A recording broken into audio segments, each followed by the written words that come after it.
Love it. All right, let's move on to our next series. The Twins sweeping the Blue Jays this afternoon. And Twins win their first postseason series since 2002.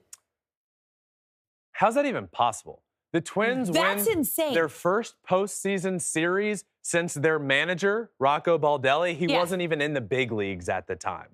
He's had a full big league career and become a manager since the Twins have last won a playoff series. 21 years. 21 years. It was 2002 when the Twins last won a playoff series. They had lost 18 games in a row. Yeah. But, Alex, there's a lot to unpack here in this series, or in this game today specifically. We're going to do a demonstration up here at one point on what we saw. Some managerial decisions out there today were frustrating.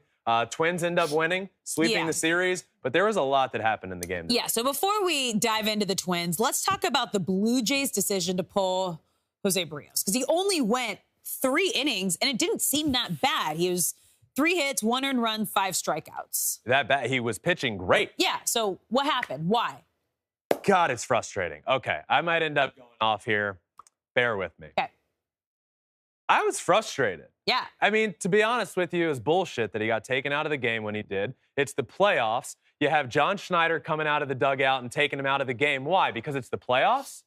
I get pissed off seeing this. You have managers come in. You manage one way all year long. From March to October 1st, you do one thing, right? We have our starters. They go as long as they can, and then we take them out, and then we go to a bullpen. We know how they look. We know how they feel, and you go about it that way. Well, the calendar turns to October, and all of a sudden you have managers out there pushing the panic button of, okay, he just walked a guy. We have this guy in the bullpen. I feel good about this matchup. Let me bring him in. And next thing you know, you have your stud pitcher who's been great, who's been really good this year, who has, I've said it a million times, playoff stuff. What does that mean? Well, it means he's got the stuff to compete in the playoffs. He's got upper 90s fastball, really good off speed, and he was throwing really well. So then, after, early in the game, Schneider comes out of the dugout, takes him out of the game, and it all falls apart. Guess how many runs score there? 2. Guess what the final score was? Well, shocker, 2-0. Yeah. So, I don't know where this decision is coming from, right? I can acknowledge that in baseball right now, a lot of decisions are coming from the front office. Yeah. John Schneider's the one down on the field. I don't know right now where this decision came from. But if the decision came from John Schneider to go out there and grab Jose Barrios and take him out early in the game, it's the wrong decision. Big mistake. And I don't think, I'm not one to call for jobs, but I think that was a big mistake. And if I'm the Blue Jays, I think that would be a situation where maybe you look elsewhere going forward. And if it comes from the front office, then it becomes part of what's the process, right? What is the process we're using to use analytics and figure out at what point this player needs to come into the game? Because at some point, screw analytics, right? This is our guy out there right now. He's dominating, and we need to just let him go, right? This is what he's done all year long. Let's just let him go. Sometimes you get too cute in October, and middle of the night, you wake up with this idea of, okay, we're going to have Yusei Kikuchi in the bullpen, and if this matchup happens, we're going to go to him, and then you're going to take out Barrios, and it's just so frustrating because you don't do that all year long. Yeah. And Kikuchi's not coming into the games in the 4th inning all year long. Yeah. So whether it was John Schneider or the front office, I don't really care. Whoever made the decision was wrong, and we got to fix that process. And I was just pissed off seeing Barrios come out of the game, and then that was the game. That was the ball game. From there on, it was over. Yeah, it was the game-changing move, and ultimately, I lost them the series. Yeah, absolutely. That was a big part of it. I mean, the offense lost them. Just could not figure it out. Yeah. Could not figure it out. But there was a big play in the game. Sonny Gray picking off Vladdy Jr. Yes. I want to demonstrate this. Okay. All right, so I need your help. Yep. And I need more help. Okay? So, big play in the game. Sonny Gray, big spot in the game for the Blue Jays. They're finally threatening, right? You got guys 2nd and 3rd early in the game, but this is the situation where they needed to do something to get out of this. And Vladdy Jr. gets picked off of second base. It's inexcusable. It can't happen. But what I want to show, if you're watching, you'll be able to see this. If you'll hear it, if you're just listening, I'll do my best to try and explain it. But how does this happen, right? How did this pickoff play happen? Well, Alex, you're going to be Carlos Correa. I am. You're the shortstop in the corner. This is second Little base. off the base. And producer Taylor, you're going to be Vladimir Guerrero Jr.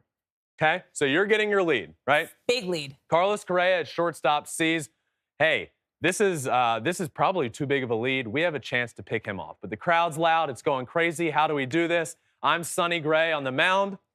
I'm looking around. I look at shortstop. Carlos Correa touches the bill of his hat. Yep. Okay, that means something's on. That's the play. You touch the bill of your hat. Okay, I got it. I acknowledge it back. Okay? The play is on. That's what we know and only we know. So what that play is means I'm going to come set. I'm not even going to look back here anymore. I'm going to count to 2 1,000, right? 1 1,000, 2 1,000, and we're going to be able to run this play. How it's going to work, we got the play. I'm going to come set. The shortstop, Carlos Correa, is going to break to the bag on 1 1,000, and I'm going to turn on 2 1,000. And the runner, Vladimir Guerrero Jr., has no idea what's happening. He just has too big of a lead. So we got the play. We're good. All right, I come set. I'm looking here. 1 1,000, 2 1,000, turn, throw, Bam. boom. You're out. You're an idiot. Get out of here. Why would you have so big of a lead? I don't know. It is truly inexcusable to get picked off there, but given the situation, they were able to do it perfectly. So you can say, how did they do that? Yeah. The pitcher didn't even turn around. Well, this is a play they work on in spring training. Yep. And they nailed it. It was brilliant. And Carlos Correa and Sonny Gray, both of us, after the game separately acknowledged we were able to do it because of the crowd. Vladimir Guerrero had too big of a lead. That was the first part. He had too big of a lead. But the next part is your third base coach will be able to just yell, back, back, back, when you see Correa. Carlos Correa said, I knew the crowd was too loud for Vladdy to be able to hear the third base coach. So I put on the play.